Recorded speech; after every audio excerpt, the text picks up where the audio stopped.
Ladies and gentlemen, if you've ever struggled to manage people, you need to learn how to be a little bit more like the New England Patriots head coach, Bill Belichick, the man who's a master of management. And Z, if you are thinking about naming a horse, you might want to name your horse what? Well, 8 rings has been taken. Very famous 2-year-old thoroughbred this year. And it was named after Bill because he's won 8 Super Bowl rings. Can you imagine that? 8 Super Bowl rings? The Ocho. But I'm going to ask you a question, Clay, as we transition into our show today. Are you more obsessed about business or Belichick? Belichick business. Oh, okay. Some shows don't need a celebrity narrator to introduce the show, but this show does. 2 men, 8 kids, co-created by 2 different women, 13 multi-million-dollar businesses. Ladies and gentlemen, welcome to the Thrive Time Show. Now, 3, 2, 1, here we go! Started from the bottom, now we here. Started from the bottom, and we'll show you how to get here. Started from the bottom, now we here. We started from the bottom, now we here. Started from the bottom, now we here. Yes, and yes, Thrive Nation. We are on part 3 of Bill Belichick Management Mastery. Zay, it is so good to see you. I'm going to tell you something right now. How many people out there do you think could actually, top to bottom, left to right, right to left, however you want to read it, implement all the management style and decision-making processes that this man has into their business? I think you implement a lot of them, and I know one of you. So I would say 1. That's a very good answer. No, I'm just serious. You do things that Bill Belichick does every day, and I'm excited for the listeners to learn about Bill Belichick fun factoid number 45, which is exactly you, by the way. Okay, here we go. It's the Patriot way, cutting off the sleeves. All right, here we go. There we go. Come on. Bill Belichick is an NFL coaching icon, and he's really inseparable apart from his legacy of wearing the hoodie. I mean, when you think about Bill Belichick, you think about the hoodie. Yes. They appear to be these sleeves that were kind of like hastily cut off, And they're asking him, Bill, why are you doing this? So in an interview in 2012 on WEEI radio, they ask him, they say, Bill, what's going on with the wardrobe choice? And he says, in all honesty, I really don't pay much attention to it. I swear I don't. People ask me after the game, why did you wear the blue one? Or why did you wear where did you wear the gray one? I just put on whatever is there. Now, many assume Bill Belichick's been hooded ever since his coaching career in New England began, but that is not the case. See, people get it wrong there. No. Like the man himself, the hoodie is steeped in mystery, with its reputation outweighing the real history of when it came about. It wasn't until 2003 that the Reebok NFL equipment hooded sweatshirt was introduced to the league. Prior to that, Bill Belichick was fond of windbreakers, wearing those for the better part of the first 3 seasons in New England. Including Super Bowl 36. However, the first game we find Bill Belichick wearing the infamous red hoodie, still with sleeves intact, was November 11th, 2003. Where were you on November 11th, 2003? In a game against one of his former mentors, Bill Parcells, and the Cowboys. Belichick would go on to wear the gray hoodie in multiple games the rest of the 2003 season. Yet he still went back to the windbreaker for the Super Bowl. He went back to it. Now, he hadn't gone full hoodie yet. Now, in 2004, Bill Belichick truly became the hoodie-loving coach we've come to love or hate. You see, these sleeves still survived the entire season, but then Bill Belichick wore the gray Reebok hoodie for the last 10 games of the season, including all 3 playoff victories. But in a preview of what was to come next, Bill Belichick was constantly pushing the sleeves of his hoodie up during the Super Bowl game. They're too far down. Too far down. He's pushing them up. Gotta get him out of the way. So the following season, perhaps emboldened by his 3rd championship or in 4 years, but Bill Belichick took the scissors out. For reasons that he would later describe as short arms. Belichick first slashed his sleeves off a mock hoodie sweatshirt in an embarrassing 2005 Week 4 loss to the San Francisco Chargers, where they lost 41-17. San Diego Chargers. Yeah, they lost to the San Diego Chargers 41-17 in Week 4 of 2005. And that is when Bill Belichick unleashed his short arms and the sleeveless hoodie. How many plays did he miss because the sleeves were too long? They're on the board. I mean, they're on his little clipboard thing. Now let's talk about that stuff. He dressed to impress until he didn't need to. Correct. So I'd like for you to break it down. You told me, you said, Clay, you need to dress a certain way when you're still selling. Yes, sir. But once you're not selling, once you're buying, you start buying, you can start wearing whatever you want. Hence, my good friend Dr. Robert Zellner wears soccer shorts to the bank board meeting to the bank that you were. You remember all the stories. Yeah. You were the bank. You were the chairman of the bank board. Am I correct? I wasn't the chairman, but I was a board of director. You had a chair at the board. I had a chair. There was a board. There was a chair. You were there. Actually had a chair. You invested in the I wish I bank. had a chip. A chip and a chair is all I You need. and some friends went out and bought Regent Bank. Yes. You were somehow on this board. Yeah. Somehow, for whatever reason, they asked me to be on And it. everybody's out there wearing suits and ties. All just and suited up. And they got their little, pocket things they tuck in. They got the nice shoes, the nice socks that go with it. And you, my friend, are wearing soccer shorts. Talk to me about cutting off your sleeves, figuratively speaking.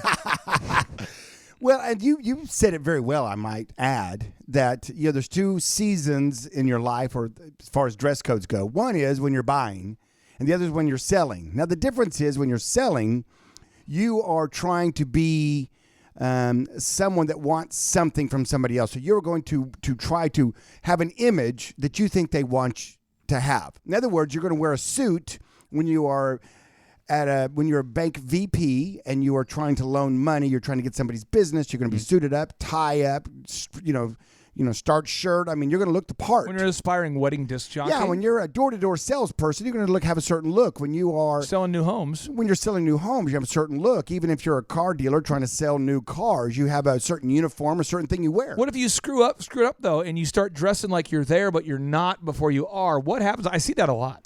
Well, and that's a problem. It's kind of like attitude or anything. I mean, a lot of times, unfortunately, people will judge you on first look. In other words, we say don't judge a book by its cover, but we all do. That's how you buy or sell the book, right? We wouldn't be telling people, hey, guys, listen, I want you guys to judge a book by its cover. If people were doing it by default. Right. But people, I'm telling you, by default, they judge a book by its cover. No one needs to be taught that or preached to. We tell people, don't judge a book by its cover. But at the end of the day, no one's listening. Well, they're still going to do it. And so when you know that subconsciously, even though you think people aren't doing it, they are, and you know that. And so therefore you think, well, what's my cover? And who's judging me? Now, when you're buying, they're the one dressed up, and they're coming to you. So what I tell you, just like I told you, Clay, you did that transition. For years, you wore a suit. Yeah, for years. And you did the Einstein move, which I think is kind of fun. You wore blue suit, white shirt, red tie. Yeah, for years. Brown shoes, brown belt, every single day. You had them lined up. In fact, in the bathroom, there's still... In the bathroom, you still have like shirts or something lined up, like suits or something lined up. Just in case. So you would have like 10 of them, and you would just wear the same thing every day. And for me, what happened was I remember going to wedding venues early on when I dressed like a jackass. And I had the double hoop earrings. Oh, yeah. I wore, jerseys and that kind of thing, baseball jerseys. Oh, yeah. And I'd show up in jeans, acting like I'd been there, done that, and I hadn't. Oh, yeah. Right. And no one would give me the time of day. Right. And so I realized I've got to dress to impress, not dress to regress. And then the problem was about 5, probably 6 years ago, every time I would go on a plane, someone would say, Clay Clark, can I sit by you? I want to pick your brain. And I realized I had to do this thing called reverse networking. I told my wife, I said, I think Z does it. I don't know if he does it intentionally, but I'm going to call it reverse networking. Okay. It's where you dress in a way that repels money.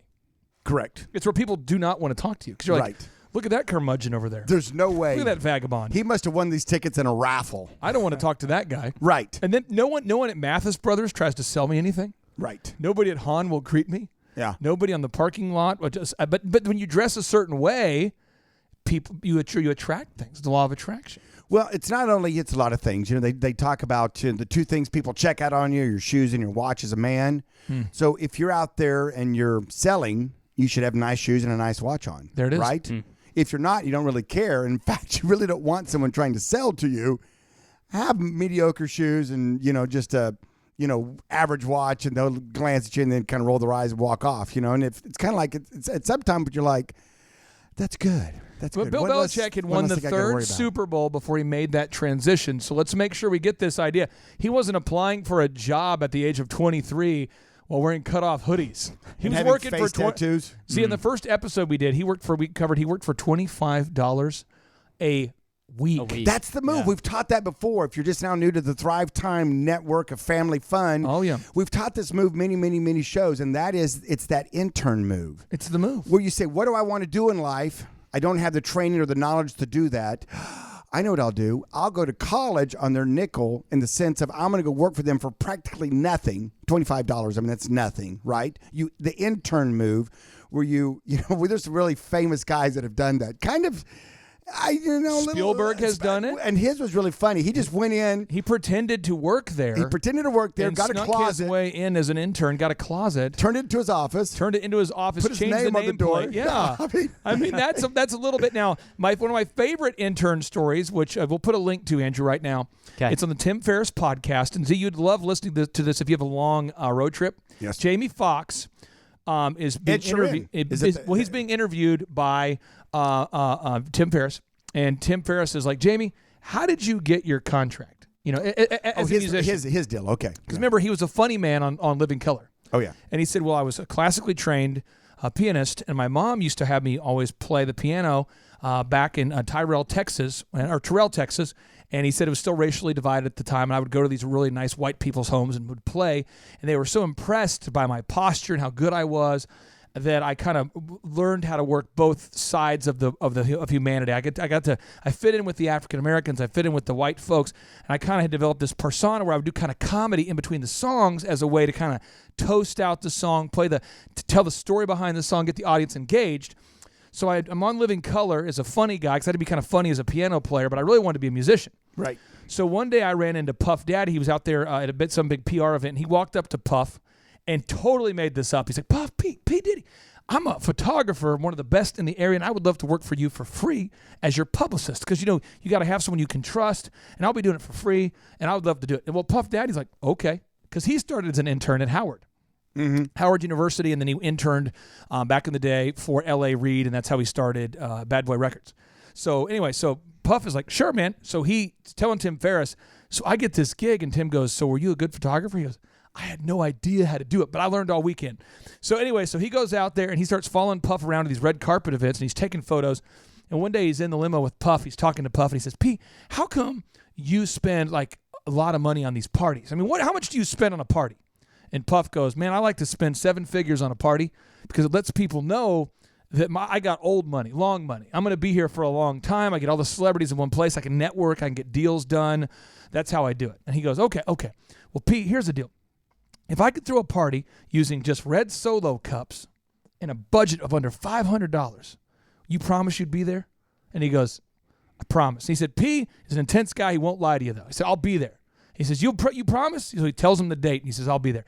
So then he proceeds to call people in his Rolodex, the people he barely knows, through going to P's events. Because remember, he'd get their number and go, hey, I'll send you the photos. Give me your number, and I'll email them to you. Kind of thing. Oh, yeah. So he's like, it's the move. Tyra Banks, here's the deal. This is Jamie Foxx. Who? Jamie Foxx from Living Color. Oh, yeah. P and I are throwing a party at my house. We're calling it old school. The whole party is going to be under $350. Like back in the day before we had money, red Solo cups, the whole thing. You want to be there? I'll be there. Well, make sure you bring some snackers, crackers, and bring some snackable stuff and cheese cubes and red Solo cups. Cheese cubes. Yeah. So because that gets any party going. No, but seriously. So he's working the phone. This is some of the richest people in the LA area. Oh yeah. And so the day of the party comes, and all these people start rolling up in stretched Hummers and SUVs and Lamborghinis, and they're all like the celebrities, and they're going to his house, and there's red Solo cups. And he set up a studio downstairs in his basement. He had a studio kind of like mine. Yes. And he goes down there, and he wrote this song called Slow Jams. And I don't know if have you heard this song, Slow Jams, before? I think I have. Let me cue it up real quick, because this is how he made his career happen, Jamie Foxx. This is the song here. This is fun stuff. I love this stuff. This is the song. Are you gonna be? This is Jamie Foxx. Say that you're gonna be. This is him singing. She says she wants some Marvin Gaye, some Luther Vandross. So he already had this part recorded. This part was already recorded before Kanye showed up, okay? But definitely set this party off right.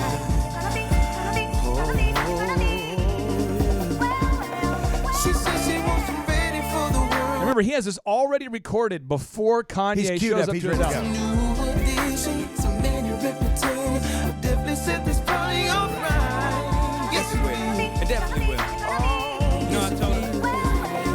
I told her to drive over in your new. Here's Kanye. Bring some friends. So he says, Kanye, come on down. Why don't you do a verse?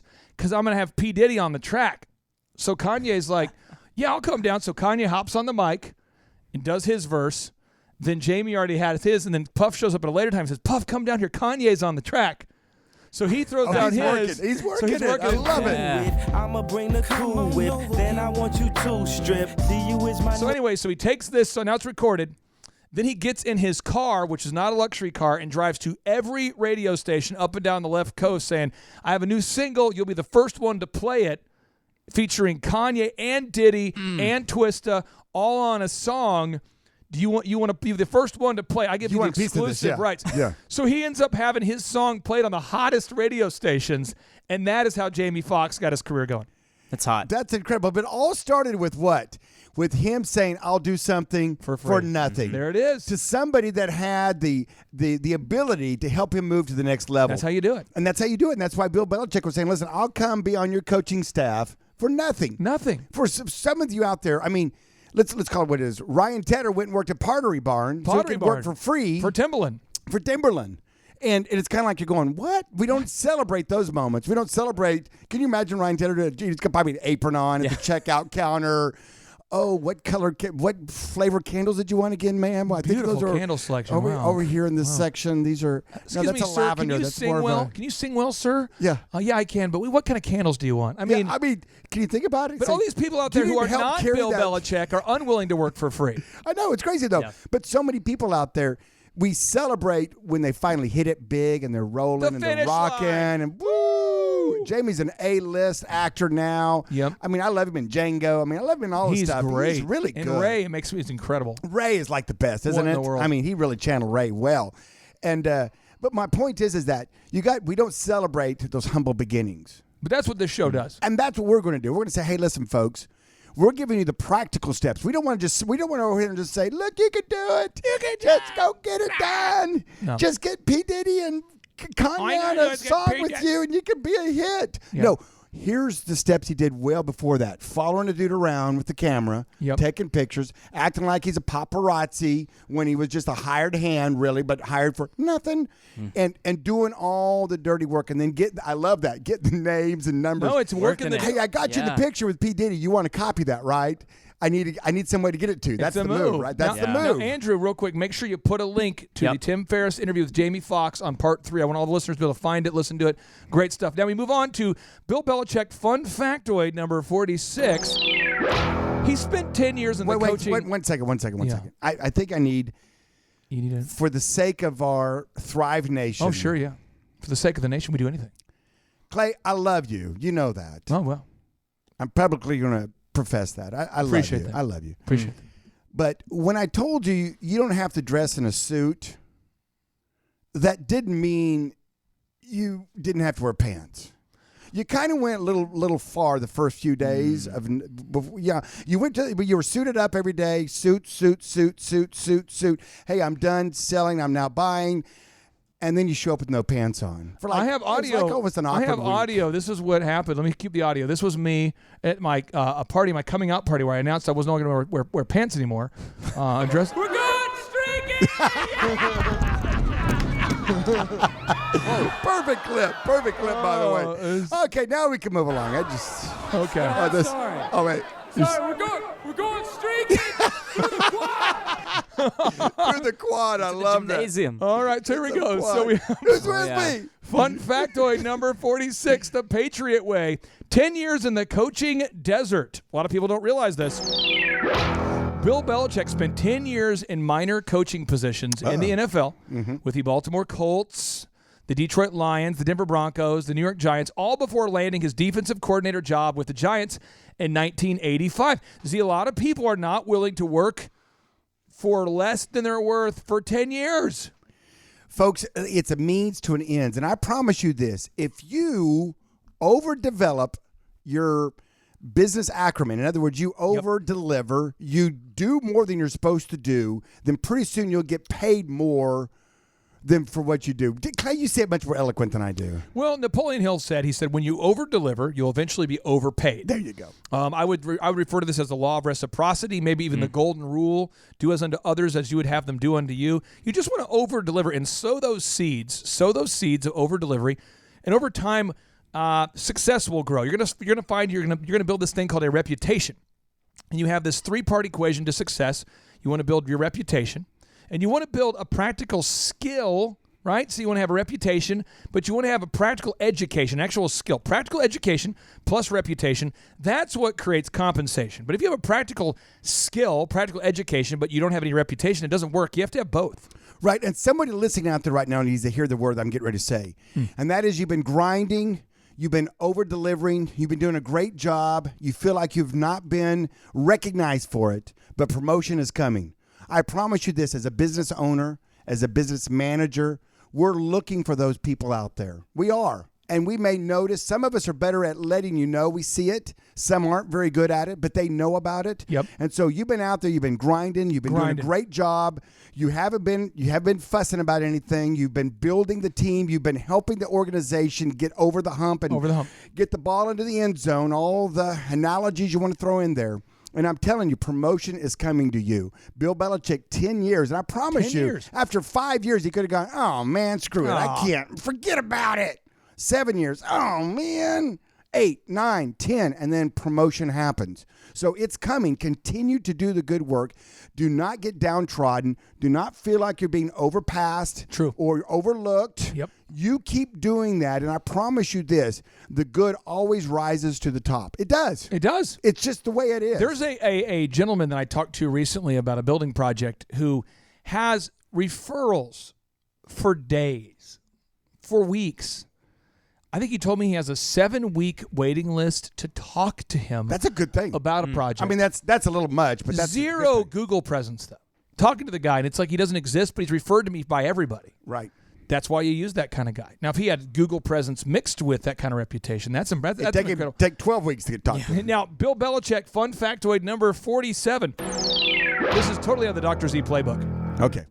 He hates unnecessary technology. Oh, so do I. So Bill Belichick, you know how like someone will put a push notification on your laptop and it will make you angry? Yes. Please explain what happens when you have a new laptop and somebody to help you, to make it more convenient for you, has turned on the push notifications on the new phone or the new laptop, and you're in a meeting or you're there looking at it, and all of a sudden, that little notification, talk to me about what happens. Is there anything more annoying than that when you're sitting there talking to someone in a high-level meeting or even a low-level meeting or just a meeting at all? Or, it's like, boop, boop. Or you're trying to have a quiet time and all of a sudden you hear a doot.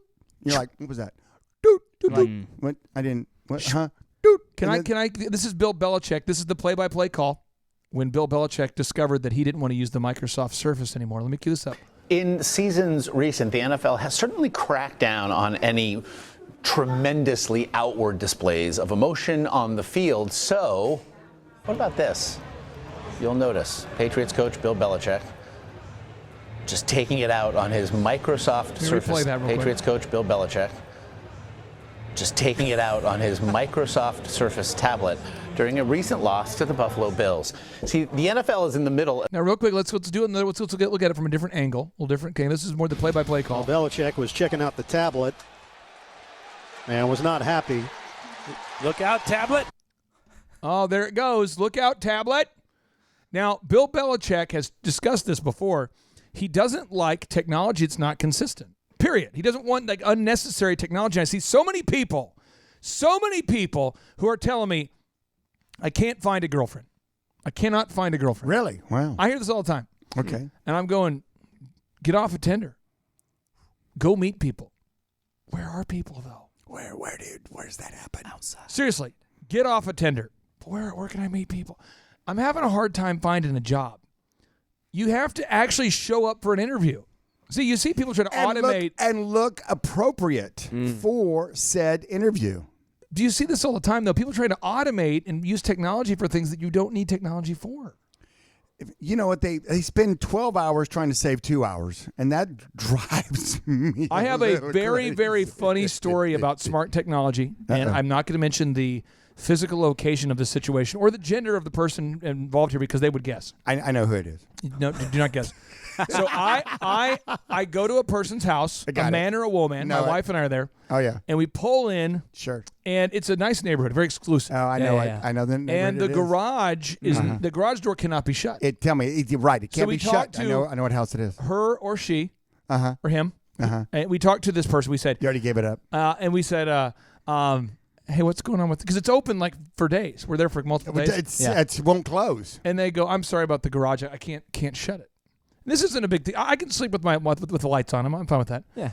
But you go downstairs a little bit, and see, there's this sound where it's like, boop, Oh no. boop, boop, boop. And it's this like server thing that they can't figure out how to stop. So like every maybe 10 minutes, just enough to make you crazy. It's why God made hammers. It comes on and goes, boop, boop. No, seriously though, it's like every 10 minutes, inconsistent. And then there's what's the Amazon thing? The Alexa. Echo, the Alexa. Oh, yeah. You talk to that thing. Oh, yeah. And you say like, Alexa, turn on the music.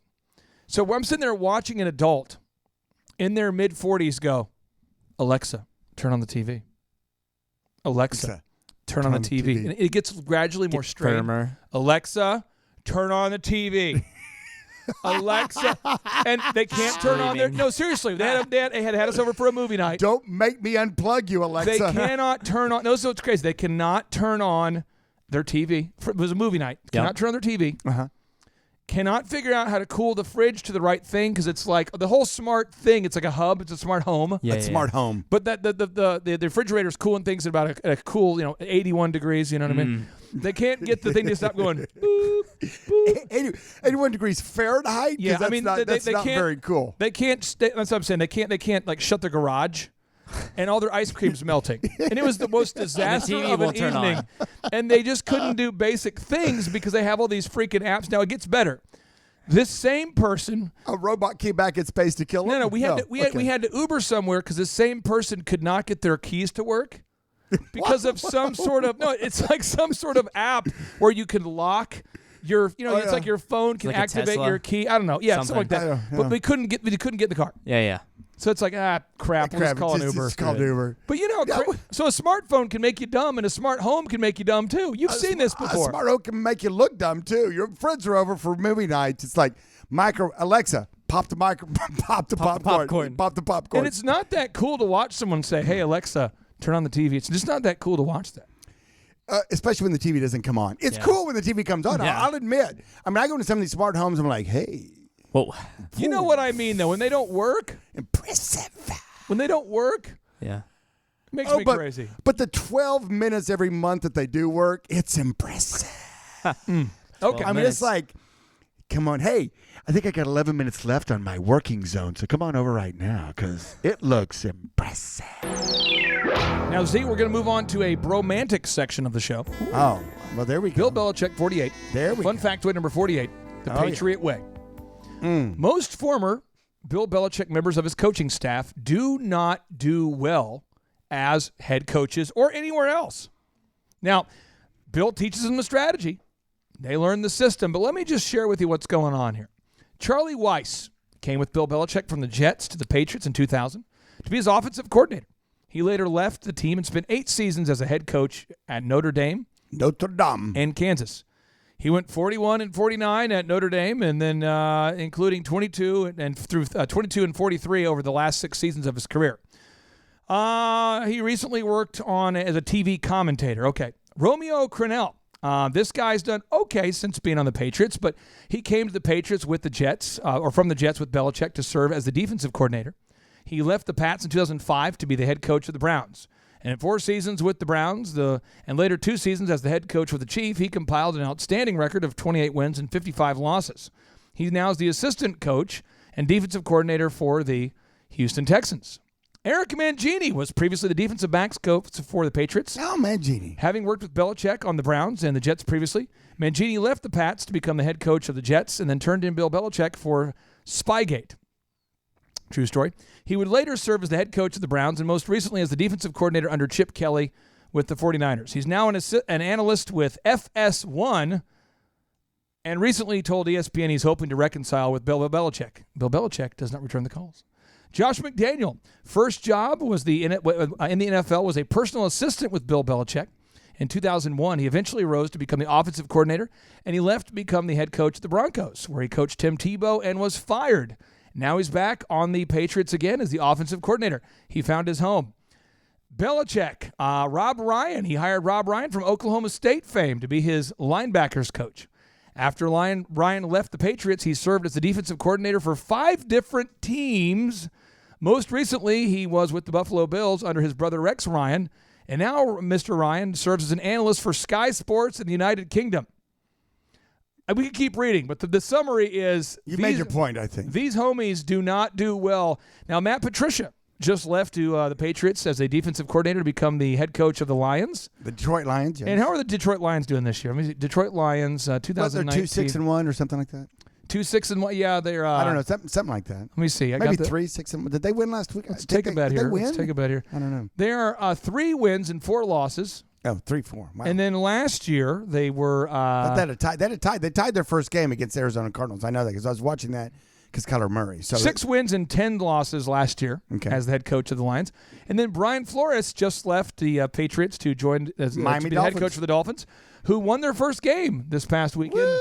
And they are not doing well this year. And see, why do you think it is that when people leave a system that has been proven to work, why they tend to not do well outside of the maniacal control of Bill Belichick when they leave the evil empire? 2 reasons. One, Peter Principle definitely comes to mind. And the second is they haven't earned the right to be Bill Belichick. And yet they're selling themselves as Bill Belichick. So they're going into their new job kind of acted like they're the Darth Vader of coaching? Right. And people don't respect it. Well, what happens is that when an owner, a billionaire who has his team, he's excited about, would do anything to win, he says that, but he won't. And then they say, listen, I want to Bill Belichick. So what I'll do is I'll go hire a guy that knows Bill Belichick, i.e. works for Bill Belichick, right?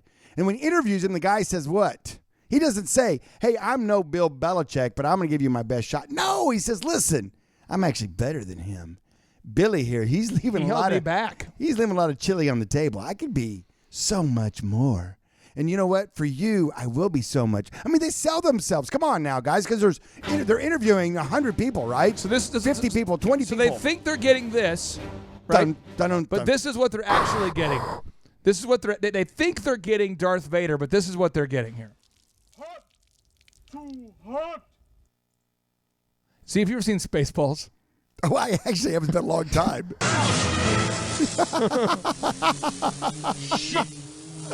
Rick Moranis, I think, was Darth Vader in there, right? Rick Moranis? Yeah. I love that. You know, I was doing a 10-minute workout, and I did fast forward. I got it done in 5 minutes. You know how to come and get some dip tonight. What are you doing? You know, Rick Moranis, Ghostbusters, one of the best. But I think he was Darth Vader, right? Yeah, he's playing the part of space. This is him pretending to be. See, look at this. See, look at this. Andrew, look at this. Was it he's pretending to be Darth Vader? Which is what you are about to become. Prepare to die.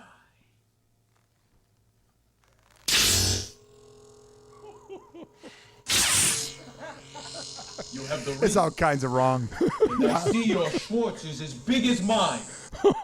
Is that the easiest movie to make? Is take a hit movie and spoof it? But it was great. It was great. And their lightsabers got twisted. Okay. So the Bill Belichick way. The Bill Belichick way. We're moving on to Bill Belichick way. Fun factoid number 49. Wait, did we finish up on 48 all the way? I feel like we did. People do not win well. The other teams think they're hiring Darth Vader, and they're getting the main actor from Spaceballs. Okay, now listen. You've had guys that have worked for you before that you have mentored. You've controlled what they've done. You've actually kind of helped build who they are. Yeah. And is it because they think they're more than what they are? Yes. Or is it Oh. I'll go with plan B. I'll just go yes right away. Yes. Okay. Or is it because they don't have the same resources at their next employment opportunity? Well, there's one guy on my team recently, I told him, I said, hey, if you want to make more than $100,000 a year, you have the talent needed to go do it. I don't know if you have the tenacity, and I would encourage you to prove me wrong, because typically about every 6 months, you need a little pick-me-up. And when you're self-employed, I'm not going to pick you up. Yeah, so when you're self-employed, you've got to pick yourself up. And I think a lot of times people have the skill, but they lack the tenacity. And what's tenacity? Someone sat there going, okay, I know how to do something. It's when you don't have a backup plan. It's where you have the mindset, and by the way, I'm quoting you, but you want to be the what at breakfast, Dr. Z, and not the chicken. You want to be the pig at breakfast. You want to be fully committed. This is, you know what? We haven't done in a long time. We haven't done a Dr. Zia farm moment in a while. I know. Where is my farm button? Did you? I did not delete the farm button Oh my here. gosh, folks! We've had a flood. We've survived a flood. And have not. Okay, so business pig. My top 10 business moments. Number 2 is be the pig at breakfast, not the chicken. And that's not it. That's kind of close. farmy. It's kind of farmy. I feel farmy. I just had a piece of hay and keep my mouth in some overalls and an old straw hat. But what happens is this. At breakfast, a pig gives his life. Right. In other words, we have bacon, we have ham. A chicken's kind of involved. They lay an egg and they go, I hope it works out. And I'll be back tomorrow to maybe lay another egg, maybe not. Depends on how I feel. I'm going to kind of play by my ear. But a pig says, I'm all in. I'm giving my life for your breakfast. I'm committing suicide, guys. I'm committing suicide for this breakfast. But the point is, when you own a business, you shouldn't go out and kill yourself. That's what we're saying. The point is, you have to be fully committed. You have to say, listen, whatever it takes, I'm going to do. And I guess that's the tenacity. You're not encouraging our listeners to commit kamikaze acts for breakfast, is what you're saying. No. I'm all not. in. But be all in, and that's a problem you see with so many entrepreneurs. They start a business and they go, you're talking to them, and they're like, I hope this works. And you're like, hope's a wonderful thing. Don't get me wrong. I mean, hope is good. But you have to have the attitude, it has to work. It has to work. Now let's talk. And I'm going to do whatever it takes to make it work. Now, Bill Belichick, fun factoid number 50. Oh, wait, I think we skipped 49. Did I skip 49? Am I a bad person? I think I might have. Andrew, fact check me. I got all excited. I've been queued up here. Yep. This just in. I skipped number 49. I'm a bad person. So Bill Belichick, fun factoid number 49. Bill loves playing mind games with his opponents. And I have a few examples. We skipped it. 1. Bill Belichick likes to, before the game, before the NFL told him he can't do it anymore, he would turn the thermometer down in the pregame tunnel. So that way the players would look and go, oh my gosh, it's 5 degrees outside. Even though it was like 15 or 25. And it's a dirty move, but a move that really I think more coaches should use. So what did he accomplish from that? Mental intimidation. So what I'm saying, so the tunnel's cold, but when you run out of the tunnel, then he put the thermometers out there so you would think it's really, really, really cold. Oh, I see what you're saying. I see what you're saying. Okay. Now, another example is Bill Belichick. Have you seen the formation where Bill Belichick throws the ball to linemen? Have you seen this? Yes, I have. Okay, I'm going to cue it up just so you can watch it and kind of refresh your memory. This is Ravens, Patriots, pass to linemen. I'm queuing it up here. So this is a formation during the Patriots game here. Let me get the audio going. So Bill Belichick lines up his line here, and he's going to line up a guy as an offensive lineman, and then he's going to throw the ball to a guy who lined up as a lineman. Now, Z, why would Mr.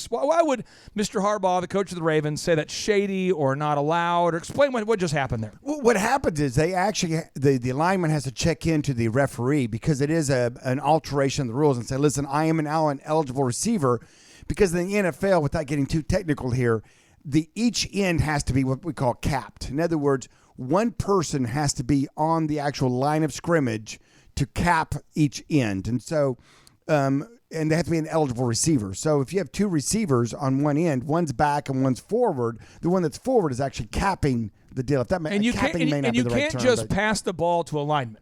So Bill Belichick unless they check in and say, I'm in lineman, it's fine as the 5 guys, tackle, guard, center, guard, tackle, 5 of them. The guy's blocking for the quarterback. Not the tight end who can line up on the line and be a cap, if you will. But he's eligible because he's not Bill one of the core Belichick 5. lined up guys who look like they're blocking for the quarterback, but tells the ref, hey, by the way, I'm going to throw the ball to this guy. I'm eligible. I'm the cap on this end, if you will. Like right as it's happening? Yes. Well, before the play starts, they can walk up to him nonchalantly, act like they're asking him a question about where's a great restaurant for barbecue in Cleveland. So now, let's watch the next play. The next play here.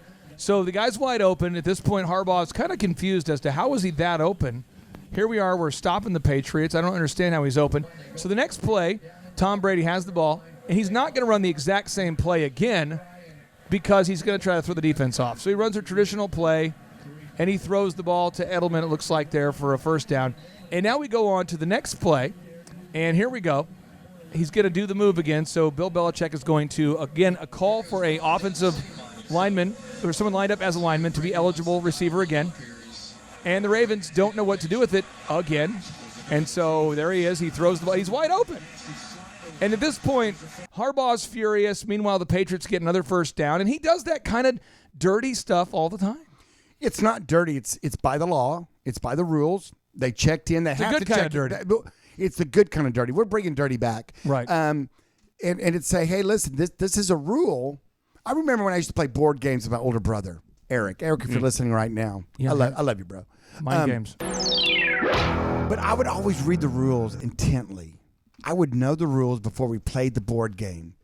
And then I would do a move, say, midway during the game. And he would challenge me and say, well, you can't do that. And I'd be like, well, let's go to the rules, right? Right. Because that's what it is. Yep. But it seems dirty. You can't, well, it seems dirty because you know what? You were too lazy to read the rules. Oh. Oh. So you're saying he doesn't do dirty moves. He does moves that lazy people don't understand. Correct. Now, we move on to Bill Belichick fun factoid number 50. Bill Belichick, the Patriot way. He does not like unactionable analytics and data overload. He thinks it's a waste of time. So when asked about analytics, because, you hear all these commentators saying, analytics this, how do you determine who to draft? You look at the analytics. How many catches did they have in college? How fast are they? We're going to add it up as an algorithm, and that's going to make the decision for me. This is what Bill said. Analytics is not my thing. I just try to evaluate what I see. Patriots head coach Bill Belichick said in a press conference Friday afternoon. For me, it's just trying to evaluate where players are physically, mentally, and emotionally in terms of playing football in their career, and that's where what I can go on. Certainly, there's some other components, but in the end, those are the main things. And this is what Bill does, which is wild.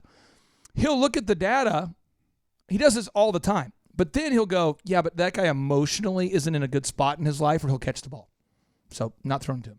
I mean, he does that or that guy emotionally is riding a high, and he caught the pass 2 times this quarter. He's feeling it. Certain guys are feeling it. They're on fire. Bill's he doesn't do, and now you do the same thing with your optometry clinic. You don't make it overly complicated, or your auto auction. Let's talk about how you market to used car dealerships. Your guys at the auto auction, your sales guys, show up at other auto auctions, and they ask them for the golden look. They ask them if they would be interested in buying their cars from your auto auction. Am I correct? Correct. And I'm sure you don't go, well, each one of our guys has been rejected 7 times, but on the 8th time we have to stop because the pie chart shows it. You just keep going back over and over and over, really going against conventional wisdom until eventually someone says it's probably easier to just start buying our cars from Z's and try it out than it would be to reject this guy for the 9th time. And then they like it, they come back. Right. You have to over deliver when they do show up. It was funny. Just before I came here to tape the show, I had a profit and loss management meeting with my auto auction guys. And in that meeting, it came up. One of the questions I always ask the guys is, have we gained any particular great accounts, buyers, sellers? And so we got this. We got a new buyer out of here. We got a new buyer. Boom, boom, boom, boom, boom. We got a new seller here. But we celebrate. And then I said, well, okay, on the flip side, have we lost any great buyers or sellers, or any at all? Because they're all great, right? They're all the golden goose.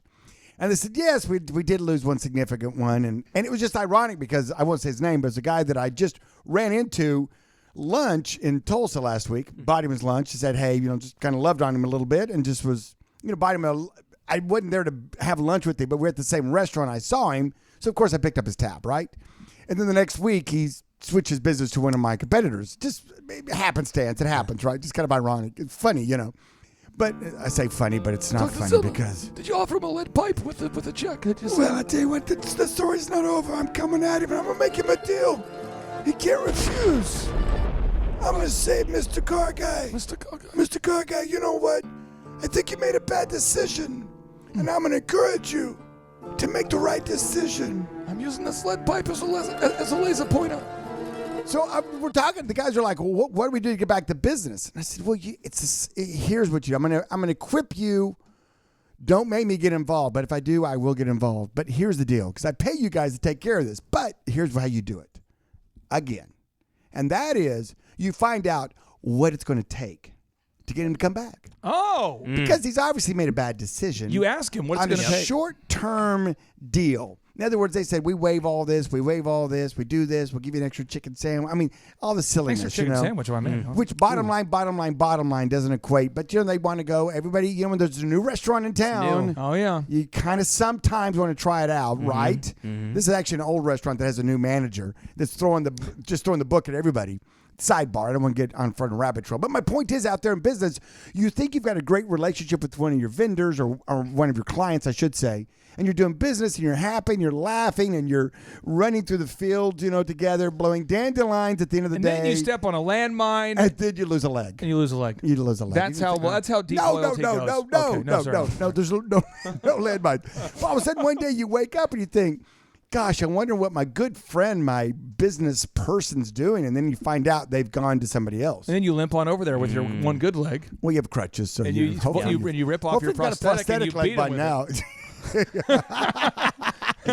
But it's your chance to be bionic. My point is, though, is that business can come and business can go. You can't take it personal, which we tend to want to. And what you need to do is say, hey, listen, okay, they won that battle, but the war's not over. I'm going to get up. I'm going to saddle up my pony, and I'm going to ride on over there. I'm going to figure out what it's going to take to get them to come back and make the right decision, in my mind, to come back to us. And so, it's like a football game. I mean, every time they get a first down, every time they score a touchdown, I mean, you don't want to. You're okay, guys, to the locker room. We're done.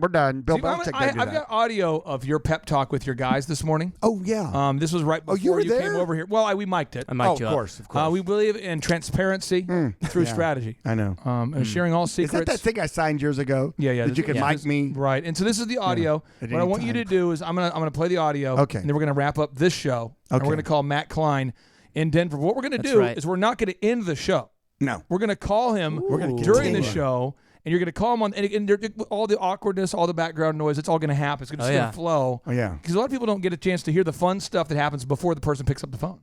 Oof. Sometimes it's kind of fun. So here we go. Let me cue it up here. Okay. This is me this morning. Yeah. Looks like I missed something. Those guys are talking. You did. We're all officially kicked out of school. No, school means we lost the account. That's what that means. It's code. Warmer just got our grades. Warmer means the big account. They kicked us out of school? They lost the account. Yeah. That makes sense. Hey! Hey, that was me. Just lying around. This is me. What the hell is supposed to do, you moron? War's over, man. Wormer dropped the big one. Warmer meaning the big decision maker. Yeah. What? Over? Did you say over? Oh, yeah. Nothing is over until we decide it is. Come on now. Was it over when the Germans bombed Pearl Harbor? Hell no. No. German? Forget it, he's rolling. And it ain't over now. Because when the going gets tough.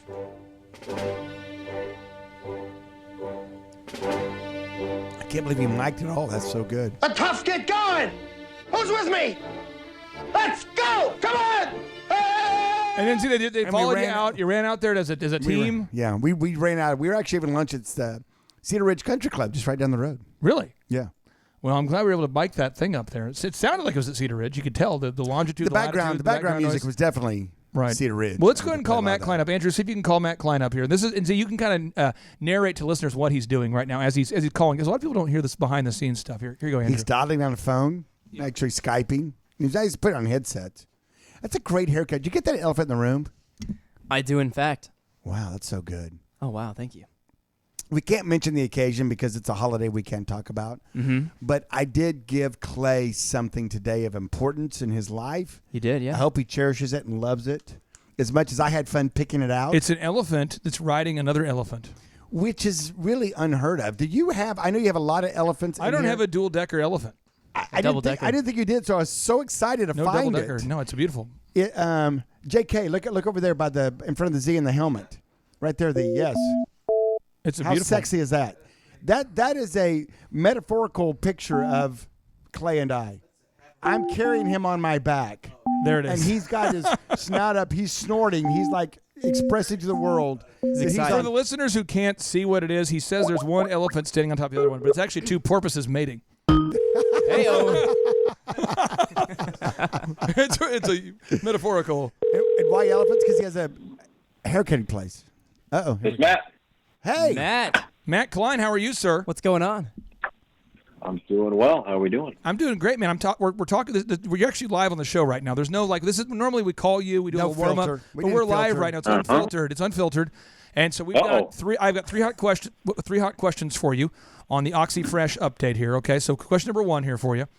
What great things are going on right now in the OxyFresh nation? What kind of new franchisee just bought a territory? Give us a story of success, expansion, maybe an existing franchisee set a record. Give me something good. And tell me we've hit 400. Yeah, we got a few. Oh, we're right on that. We're right on that 400. We closed a very large multi-territory opportunity in the Manhattan, New York area, which is very exciting. A little bit of a unique area there for this business. So we got a guy that's used to doing it. He's going to run it. He's got a lot of experience. We have a great new franchisee. His name is Robert. He's great out name. of love the name. Vancouver. Yeah, Vancouver, Washington. So he's want to be a brand new franchise. We have a very cool expansion franchisee. His name is Mac. He's out of Lexington, Kentucky. He's expanding to his second territory as of this week. So we have a whole bunch of great things going on right now. So great things are going on. We're growing a lot. What if now my second question is, what if somebody out there decides to buy an OxyFresh franchise for their family? They invest the $37,900 or just like $40,000-ish into buying an OxyFresh. What does their daily responsibility look like? I mean, if they're an owner who decides not to run the day, if they're an owner who decides not to actually clean the carpet themselves, what does their daily duty look like? Yeah, so we do have a variety of ownership styles, like you mentioned, people that will do the jobs maybe throughout the entire life of their franchise, or maybe just in the very beginning with the expectations of having employees. There's people that start the franchise and never do jobs, right? So depending on what that looks like, and certainly, it will vary what your duties are day to day.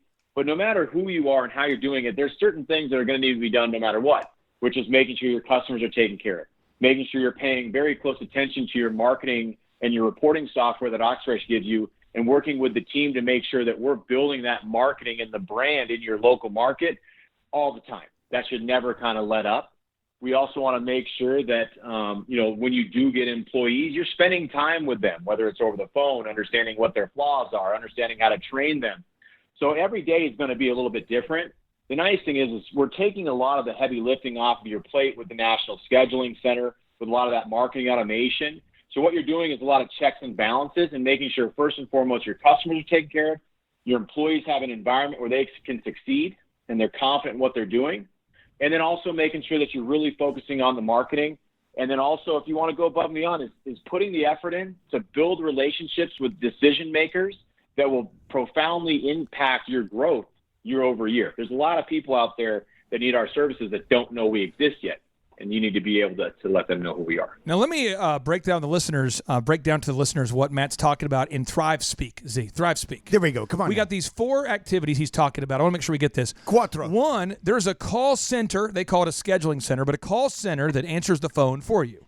2, the marketing is as turnkey as you could possibly get, but you've got to do a great job and obsessively. You got to be obsessed about getting those objective Google reviews. You have to get those Google reviews. To add into the 150,000 they have now? 165,000 plus. Oh, sorry. So sorry. I didn't mean to offend you. No, but seriously, you've got to get the reviews every day. You've got to maniacally obsess about that quality. 3rd, you can never stop recruiting or doing the group interview. You can never stop recruiting people, ever. You can never stop recruiting. And 4, at OxyFresh, they don't call it the Dream 100, but Chet Holmes with the Ultimate Sales Machine calls it that. You want to market to the businesses in the area that might need carpet cleaning services. Get your name out there, consistently network, cast the net. Now, I have a final question for you before Z one-ups me with better questions. Oh, yeah. What does your schedule look like? Because you own a franchise or franchises, not as a franchise brand developer, so not from the corporate side, but as a local franchisee. What kind of time per day do you have to devote to owning a franchise? Yeah, so, it is something where you really want to pay attention to your schedule and prioritize things. Like today's a very good example. So every single day I have some form of communication with my employees just to see how their day is going, what they're doing. It's more to keep that rapport and make sure I'm not missing anything. Because you can tell someone right now, like, tell me what you need and I'll be able to give it to you. But then over time, they just won't. So you just need to continue to have that conversation, keep that relationship going with them. So that's a must for us. And then I'm always looking at our marketing. The nice thing about our technology platform is even if I'm on the phone right now, I can check my schedule, where my jobs are coming from, what areas on a map I'm having the most success, and maybe on the other side of that, then not. So I'm always looking at that and being able to look at my marketing, what's giving me a good return, what's not giving me a good return. I have very even flowing conversations with all my marketing vendors that I'm using, and you got to be hard on them. If you're paying someone to get you business and it's not giving you the business, then you need to put the pressure on them, right? You need to have some sort of ability to change the environment of marketing to make it work better for you. So I'm doing all of those things. I'm putting I'm putting an emphasis on getting reviews.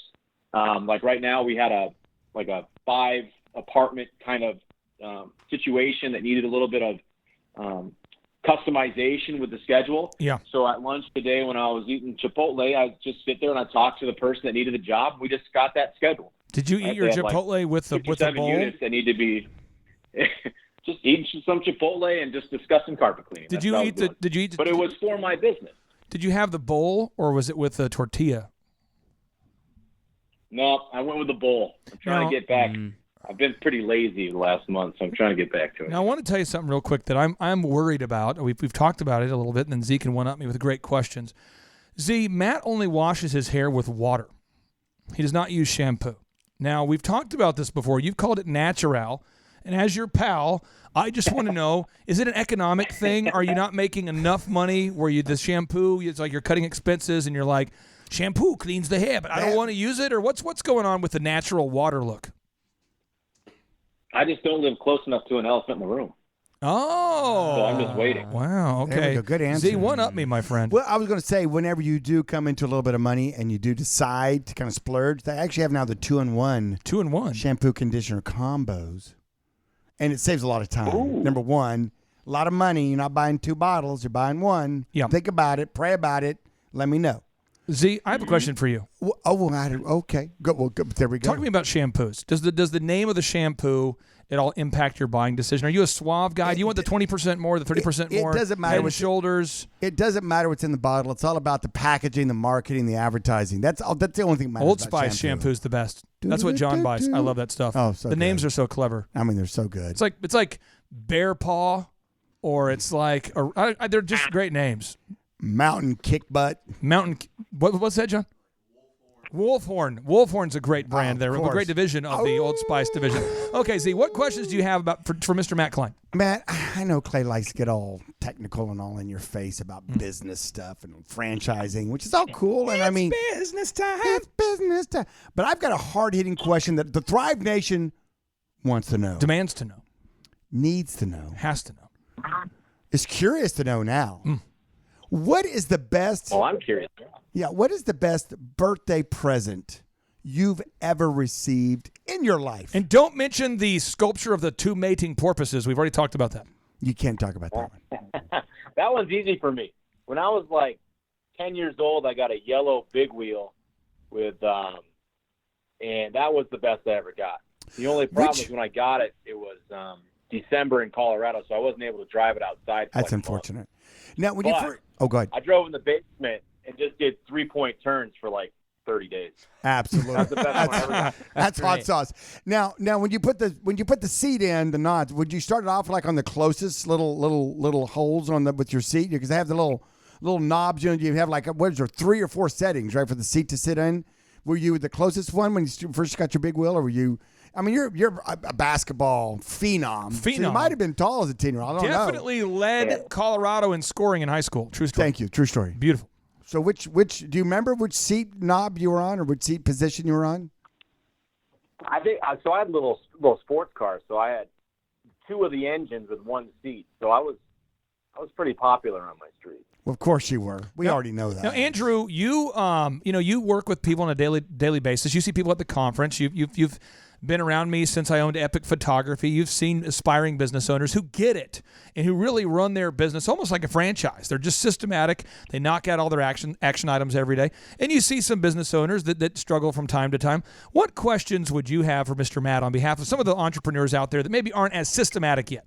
Yeah, I mean, there's a lot of great benefits that you've described that's included with the franchise system. So out of all, we've got the schedule center, you've got the marketing that's included in everything. You can see how effective all the different avenues are. Out of all those, what do you see, and like you personally, as you run your locations, what do you see as the most beneficial one of those that that a lot of people wouldn't have if they wouldn't have bought a franchise, if they would have just started their own business? What's included that you see is the most beneficial? Yeah, that's a good question. I think there's two parts to that. I think when I was first a franchisee, the most important part of that was, at least for me, because I am on the phone all day long at my job with OxyFresh Corporate, is the scheduling center. I mean, I bought my franchise and I basically started running it that week, and I don't know how I'd be able to really kind of hire someone, train them on the language of carpet cleaning, train them on how to use the scheduling software, right? So that piece of it allowed me to really kind of focus on a few tasks instead of everything.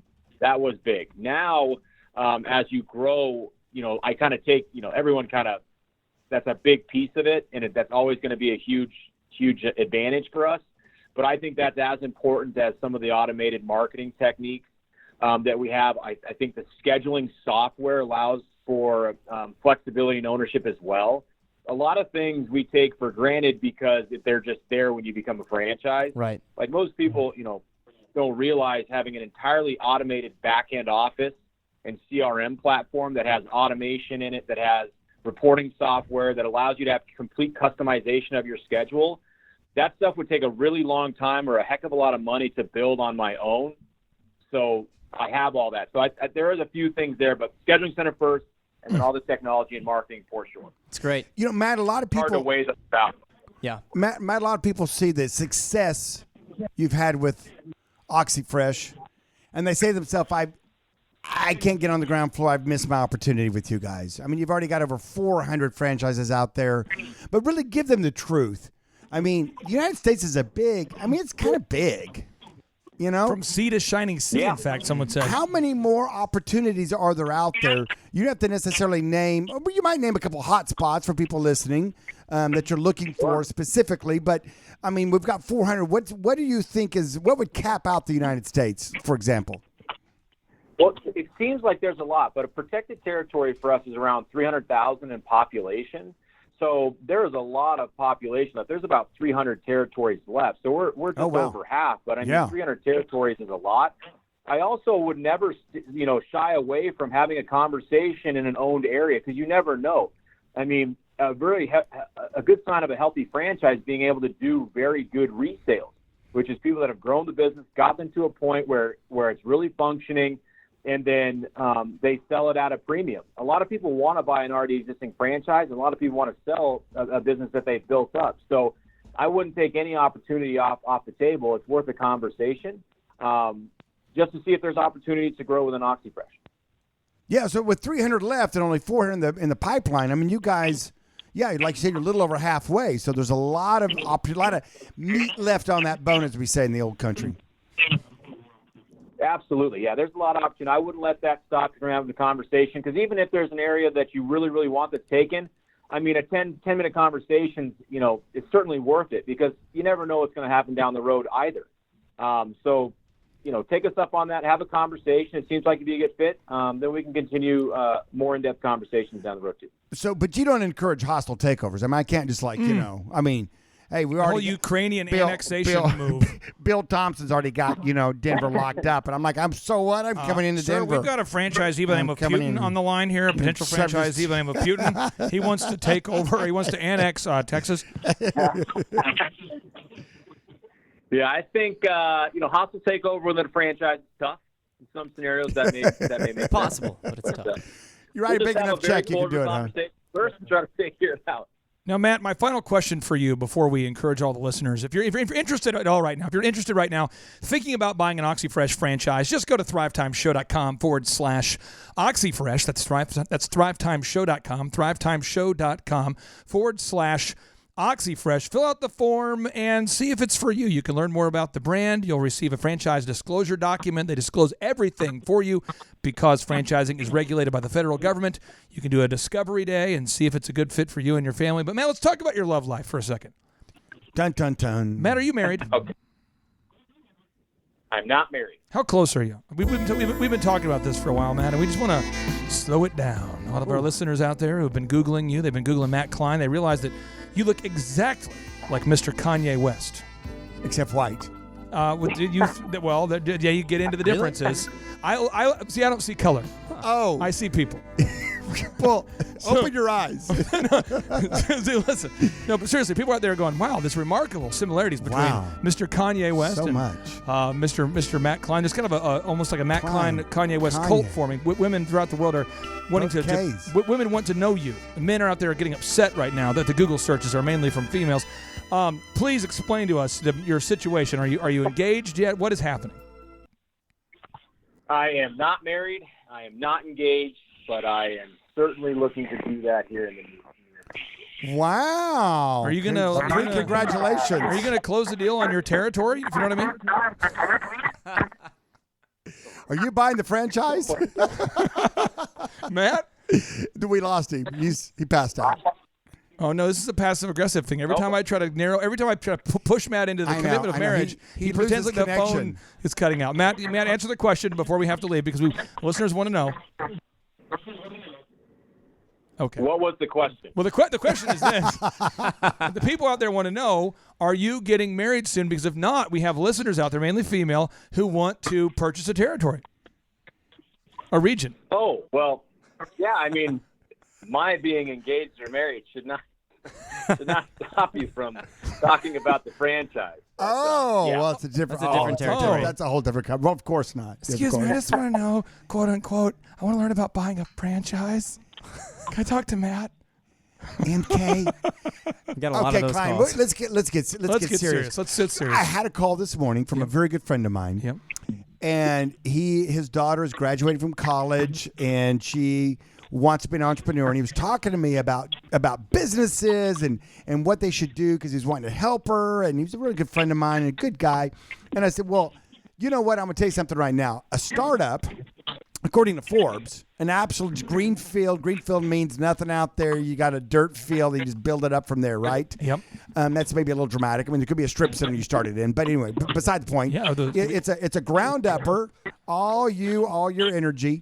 And they're telling us, according to Forbes, 80 to 90% of them fail. Fail. From the Greek word fail. From the Greek word, they don't make it. Yeah, it's hyphenated. Okay. It's technical. But in a franchise, it's just the opposite. Right. Only 10 to 20%, if that fail, most of them are success rate because of the support and because of the commitment of the organization that has sold the franchise to them. Can you speak on that a little bit and why somebody out there right now who's thinking about quitting their job and being their own boss, that they should highly consider a franchise, and then more specifically, possibly even your franchise going forward? Sure. Yeah, I think, the proof is in the numbers there. I mean, it just shows you that there's very few people that either have the time or the capabilities or the knowledge to know every single piece about running a business, right? And so what people kind of get trapped in is they were like really good at sales. And they can sell any business out there. And that may be true. But what they might lack is how you actually build an infrastructure, how you build a culture of a business, how you actually go to marketing if your sales techniques fail or if the industry changes, right? I mean, all of these factors, you have to really nail all these down. The nice thing about a franchise is there are entire teams dedicated to each specific aspect of running a successful business. And it's always being updated and it's always being invested in, so that you might be in a local market, right, growing your business. And there's an entire team on the back end there that's focusing on the next phase. Like, for instance, Facebook chatbot. That was not something that somebody 5 years ago was even thinking about when it came to looking at business. but our teams are working on those now so that our franchises can take advantage of those. Matt, right? I've always Just think considered about you to be research my and development as well. Matt. I've always Yep. considered you to be my Facebook chat box, if you know what I mean. Yeah. Thanks, man. Hey, Matt, seriously, I appreciate your time so much, and I know a lot of our listeners cannot wait to meet you and see you at the upcoming December conference. It's going to be a blasty blast. It's going to be a laser show. Thank you so much. And if you're out there today looking to buy an OxyFresh, go to thrivetimeshow.com/OxyFresh. Matt Klein, congratulations on 400 territories, and you look like you smell terrific on this audio-only podcast. Well, thank you so much. I smell worse than I look. Oof, Shunda. All right, have a good one.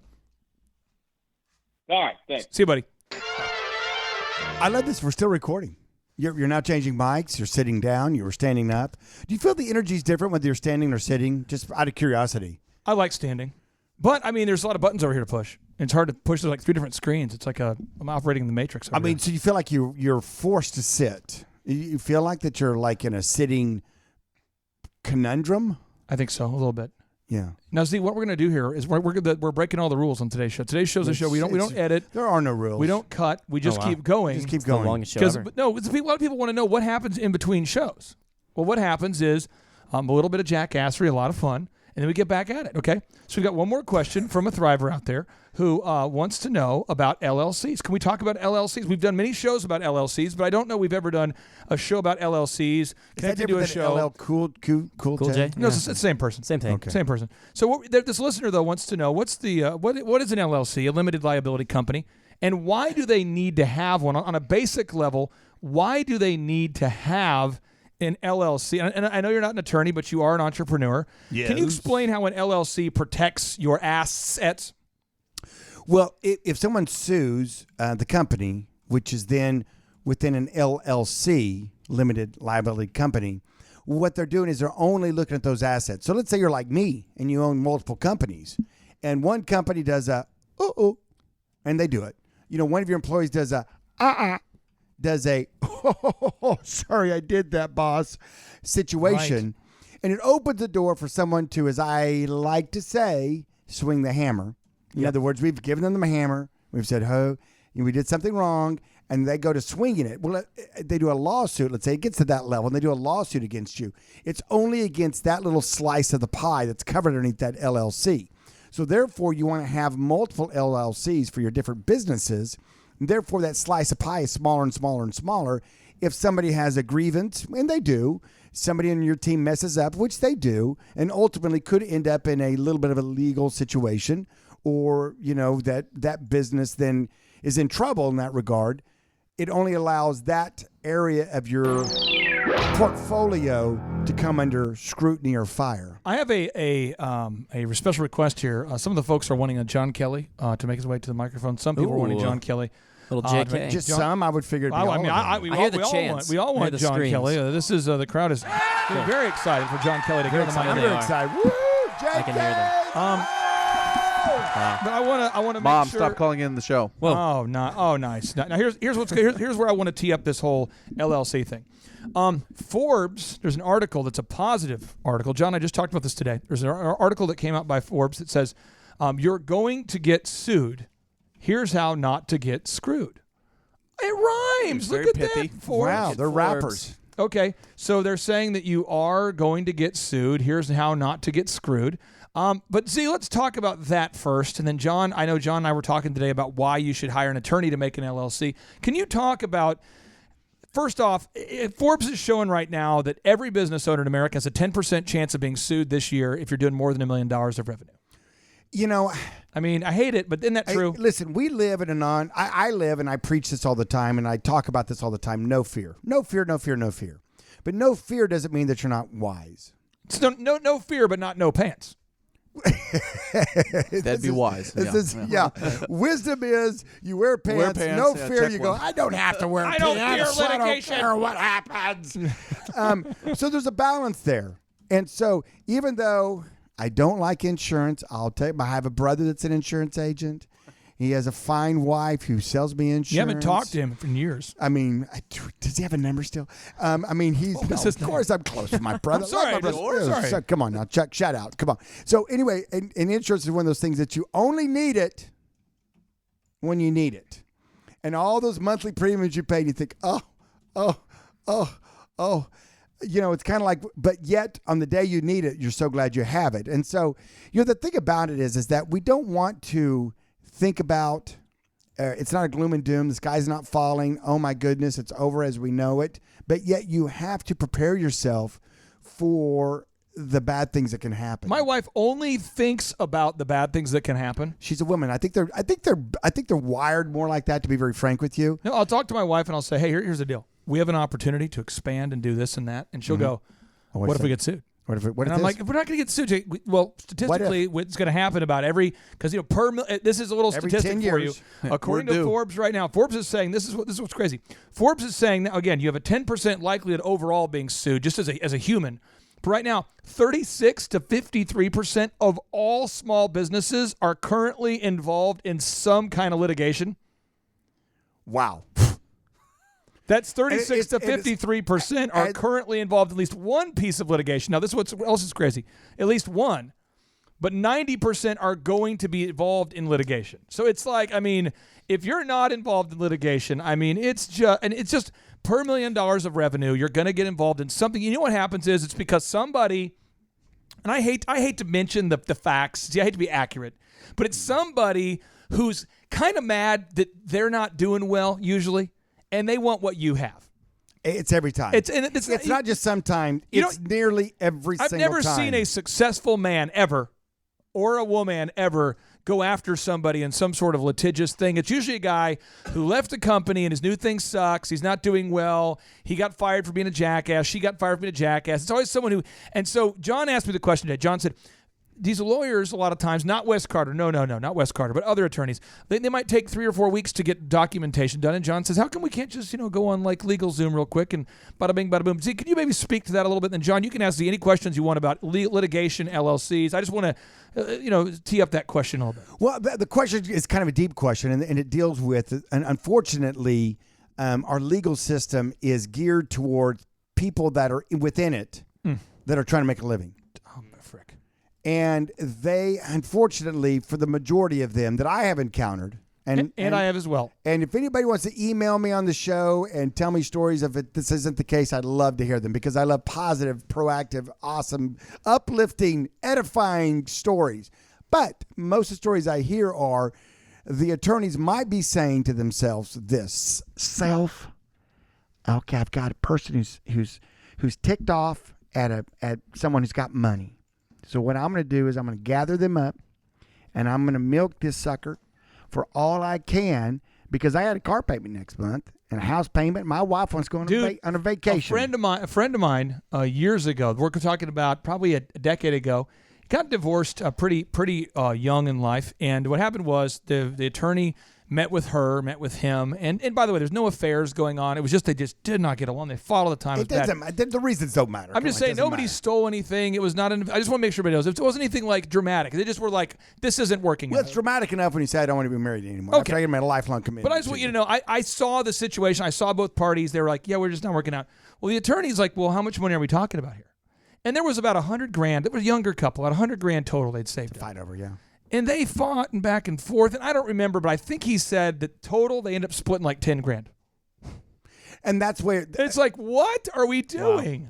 I'm going to tell you something. A legal system that here's what we need to do. We need to pass a law that says, hey, for a fill in the blank, $1 million lawsuit, whatever it is, legal fees are capped at boom. $50,000, and if you did that, stuff would get done in timely fashions. If it wasn't for statute of limitations, I'm not sure anything would get done in the legal professions. It just wears me slick. And you know what? You attorneys out there, you know it too. I know it. You know what goes on. We know it. You know it. It's not about settling the lawsuit or the marriage or the whatever it is. It's how much can we milk out of them. They all have to get their pound of flesh is what I call it. Until they get their pound of flesh, they ain't going to settle this thing. I've had wrongful termination situations where an employee has quit and they're asking for like $8,000 of back pay for being wrongfully blindsided with a termination. Oh my gosh! And I spent $20,000 on litigation to deal with an $8,000 paycheck. Who won? the attorney. Right. Every freaking time. So John asks, why do you have to hire an attorney to make these documents? That's the root question here. I just would like for John, am I missing the question there? Yeah, I just early on when I first started doing LLCs, I just went to, I think it was like SBA.gov and just did it myself. Right. And so just curious on why it seems like when you go through attorneys, not Wes Carter, they take forever. And so when you're just starting out as an entrepreneur, obviously you want to go at a certain speed. And so what's the downside of doing it yourself versus having to go through an attorney? Here's the downside of doing it yourself. You might miss a move. And the move might be, hey, wait, you should have 2 LLCs, for example. One's a parent one. And Holding then company maybe. And then this shouldn't be. You should have a parent company up here. And here's the reason why. And maybe you should even have a subchapter S up here. Laws are changing. Tax laws change all the time. What was good yesterday may not be good tomorrow. Or it's not necessarily good, but what's best for you and your tax implications. Or further. Now, today, tax implications, it doesn't matter. You're not making any money anyway. What does it matter? But 10 years from now, right, when you have a big, successful company, you're doing over $1 million in sales, you're making some chili, life's good, all of a sudden you look at it now and go, wow, I'm paying so much in taxes. Well, if you'd have set it up like this, you wouldn't be. So one of the things that there's one thing about hiring an hour from an attorney and just saying, hey, here's my vision, here's what I'm going to do. Some advice, get it, boom, then go do the legwork yourself. Okay. That's what I recommend. Okay. Get a little bit of advice because sometimes, in other words, I just started a new business. And within that business, there was 3 organizations, all right? And you could have just made one LLC and just ran them all 3 through that. And Big Perm LLC. Yeah. Big Perm LLC. Big Perm. Big Perm. And frogs with perms is what There it we're is. selling. Yeah, I mean, if you absolutely. haven't seen one of those, you're missing the boat. Wow. But anyway, the point is that sometimes you can talk with an attorney or a learned person within that organization. Sometimes it's a CPA that's a tax CPA or something, but you can get advice, and that advice then you can take and then go do the legwork. So there's 2 really issues here of doing the actual grunt work, legwork. Yes, you should go do legal Zoom, whatever, SBA Gov. I mean, they're out there, and it's not very expensive. A little bit of time on your effort to knock it out, get it done. But then also the structure of it from day one. With tax laws changing, we get these things called new presidents every 4 to 8 years. Hopefully 5 more years until we get another one. Well, okay. But my point is we get them eventually, right? Right. New Congress, new Senate, new state, all these things change. Right. And so what was good yesterday may not be good tomorrow. So what I would tell everybody out there is get the advice, spend an hour. Don't then tell them to do it because then it'll be 6 weeks. You'll call them up going, did you get that LLC thing done we talked about? Oh, yeah, I'm working on that. I've been in court quite a bit. That's a lot of truth, right? I've been in court a lot, and I'll get to it. Now, let's talk about a sole proprietorship because that's what you are by default if you're not a limited liability corporation. Okay, this is yes. Unlike a corporation, a sole proprietorship poses the risk of personal liability. Oh yeah. There's no separation between personal and business assets. So if a owner defaults on business obligations, like loans or creditors, may have the right to claim your personal assets for payment, like your car, your home. And when you have a business, you are going to eventually be sued. It's going to happen. So can they claim a child? Can you offer a child as payment? Because you got 5. I mean, would you really miss? Would you miss? I know they could claim one of your cats. You wouldn't miss a cat for sure. No, I would miss them. You miss a lot of cat? my biggest issue with 5 kids is trying to find them all. Well, then if the one's gone, then it's just one less thing to look for. I missed them. That's how I know they're missing. I'm like, someone is missing this week. Where are they? This week? No, I would not give up one of my kids, but I would give up someone I don't know's kid. I'm just kidding. Someone else's Chuck's kids. Okay, so where I want to leave the listeners today on this show is we're here to help you, and we can't help you though if you don't reach out and ask us your specific questions. And I feel like one of the things that we undersell, we undercommunicate, is that we want to answer your questions. So if you email us to info@thrivetimeshow.com, I don't care if I've answered the question before. I don't care if I haven't answered it before. I don't care if maybe we did a show on it, but you didn't quite understand it. Mm-hmm. It's okay. I talked to a guy just today who's in the Washington, D.C. area who builds beautiful outdoor living spaces. And when you've spent a lot of your career talking to a lot of different internet marketers, all who have an angle, And the angle is always sign a 1-year agreement. John, you've seen this. Sign a 1-year agreement. Yep. I'm going to talk in circles. Nothing gets done. And you've seen that happen for 5 years, 6 years. You start to believe, wow, this is how it works. And he was telling me today that just by implementing little things, not huge things, just a few little things, like always setting an appointment over the phone. Every time he gets a call, don't just quote, but set an appointment. Just by setting an appointment and asking for Google reviews, things are changing. Just 2 moves. Two moves. But just reach out to us. Email us, info@thrivetimeshow.com. There literally is not a single question that you could ask that is bizarre or crazy or too big or too small. We're here to help you. And Z, I enjoy researching each and every topic. If I don't know, which occasionally I don't know, and I'll reach out to Wes Carter or Michael Levine or experts who know their craft. May I pile on? Pile on, please. I feel very emotional about this, folks. So if I come off kind of emotional, it's because I am. And that is, if you own a business or you're thinking about getting started with the business, you're thinking about starting a business, and someone comes up with you with a marketing plan, and they want you to sign a contract that locks you into any period of time longer than 90 days, run so fast you burn through tennis shoes. We've seen people get screwed over and over again. Because what they do is they promise the moon, and then they lock you up for a year, and then after $10,000 a month, $8,000 a month, $6,000 a month, $12,000 a month, never deliver. And you know what? After 6 months, you're like, this is screwed up. This is bad. Now they're ghosting me. Now I'm not getting what I want, and they're telling me that I am, and this is weird, and I want out of it. And guess what? You stop paying them, and guess what? Guess what comes knocking on your door? Little litigation, little bit of. Hello, we're from Dewey Hertz and Dewey Chewham and Dewey Chewham and Howe law firm, and we're here we got a subpoena. You're that other $10,000 a month to $60,000 plus attorney fees plus penalties plus back interest comes up to $6.3 billion. We'll see you in court. And then you're like, what just happened? Did I just buy a space satellite? I think I just sent a rocket to the moon. Yeah, Z, can we do a hard commercial real quick? Yes, I mean, when I get a little emotional, I need time Let's to kind of end the show with a hard commercial. Okay, let's do it. Because the key to building a good commercial is you want to build rapport with the audience. You build rapport. So first off, hey audience, how's it going? Hey guys, you look How good. you doing? You look so good. Smell good. Okay, now second is you want to find the needs. Have you ever wanted to grow a business, start a business? Do you feel kind of stuck? Wait, I think your knees are halfway between your ankle and your hips. That's where the knees did are? you say knees or needs? Knees. Oh, have you ever Behind the knees? No, but have you ever felt like you're stuck, like your business doesn't know how you don't know how to grow it, you don't know management, you don't know sales, I'll be the business you don't know person. marketing. Yes, I do. You don't know legal. Yes. Have you ever thought to yourself, I'm a little overwhelmed. I do have $20 a month to month available.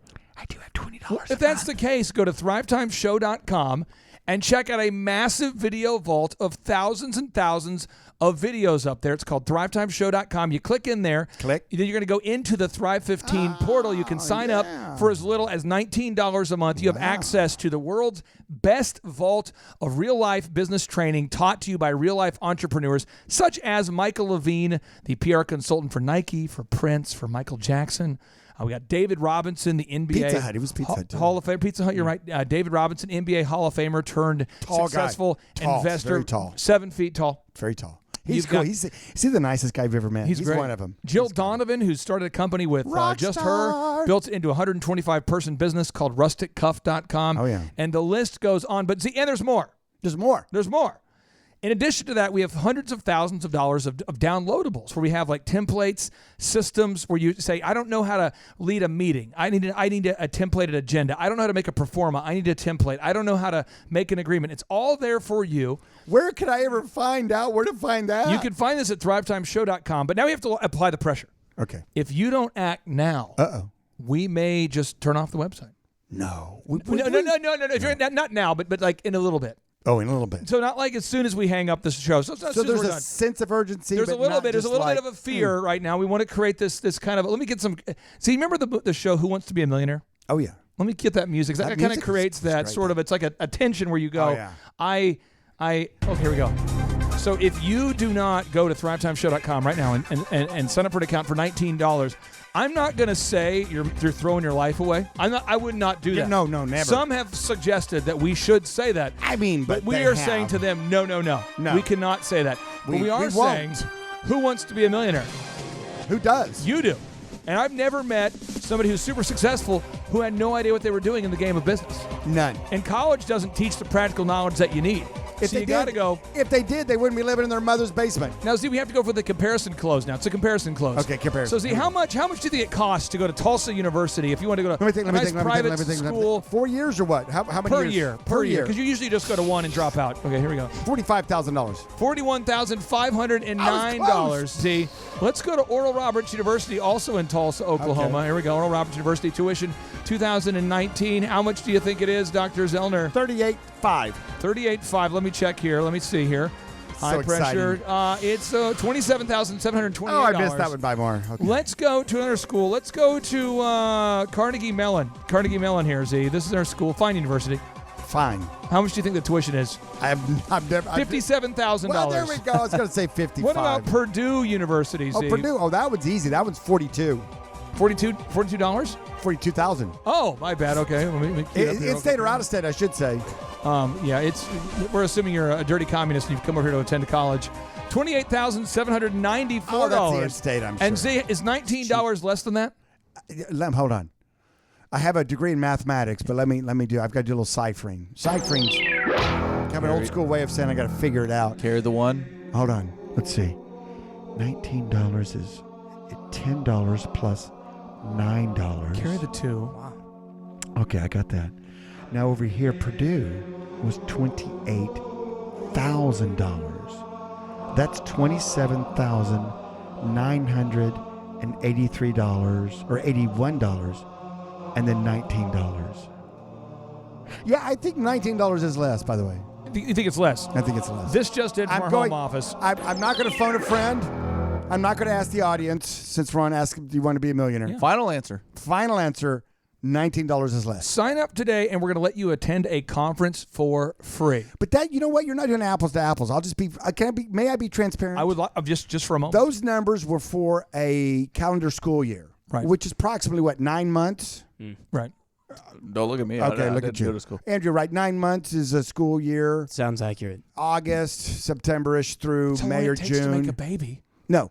So we have to give them the number of $19 times 9 for the comparison.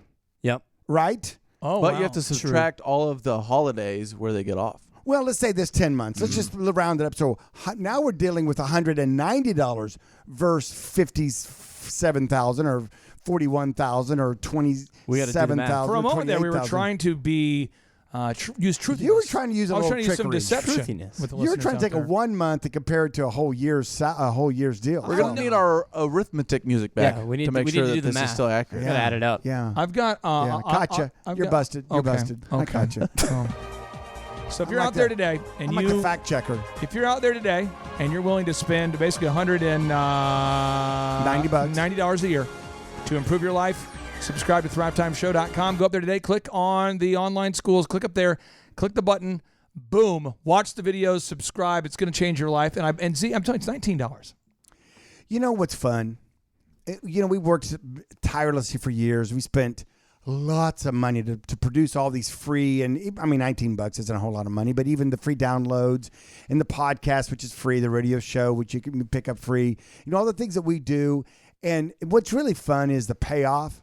Yeah. When you get that email and you get that person at an in-person workshop that walks up to you and says, my life has changed. We were going to shut the door on our business. And by applying, we figured out by listening to you guys what we didn't know. We didn't even know that we didn't know that. Right. That we were supposed to know that.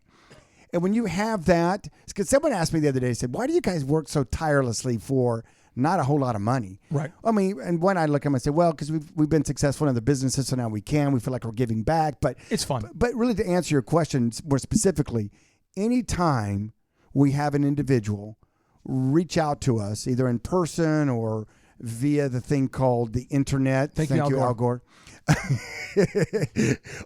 Or they actually pick up the phone old school and call us and let us know.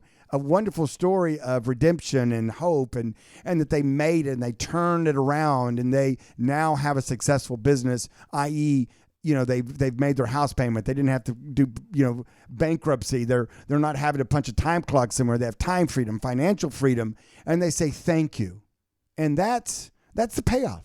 That's the payoff. You know what? And the payoff for me is also bringing the boom. Are you prepared? I love to bring the boom. This mic has not been deflated anyway. It's still hot. Can we make America boom again? Let's make the world boom again. Let's make the world boom again. Let's do it. Like Hindenburg. Okay, here we go. Too soon.